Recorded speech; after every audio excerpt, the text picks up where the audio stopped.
lamaanaha ugu taajirsan adduunka ayaa shaaciyay inay kala tageen kadib markii uu muran hadheeyay qoyskooda.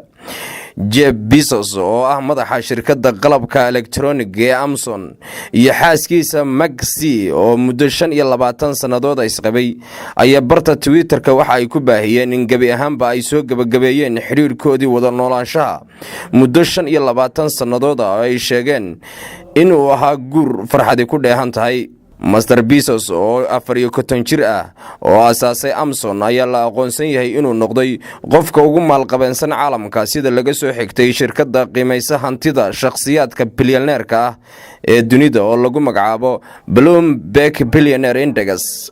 waxa hantidiisu ay gaadhaysaa lacag lagu qiyaasay 137 bilyan oo dollar isagoo ilaa 45 bilyan oo dollar ka sareeya hantida uu haysto maalqabeenka caanka ah ee Bill Gates. xaaskiisa Maxi Bezos oo 48 sano jir ah ayaa ah qoraa waxaana ay soo saartay 2 buug oo soo kala baxay sanadihii 2005 iyo 2013. waxaan dareemaynaa inaan aad u nasiib badannahay maadaama aan iselay.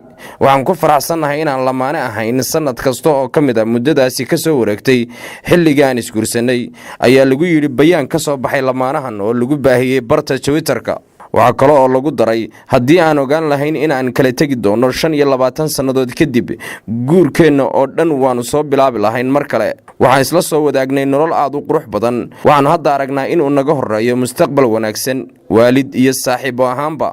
sanadkii la soo dhaafay waxa lamaanahan ay si wada jir u furiyeen mashruuc loogu talagalay in lagu caawiyo dadka hoyla'aanta ah iyo in lagu dhiso iskuulo ay dhigtaan carruurta ka soo jeeda qoysaska saboolka. Master Bezos oo u dhashay dalka Mareykanka iyo xaaskiisa oo leh 4 carruur ah oo isugu jira 3 wiil oo ay dhaleen iyo 1 gabadh oo ay soo korsadeen ayaa kala tagay muddo 25 sanadood kadib.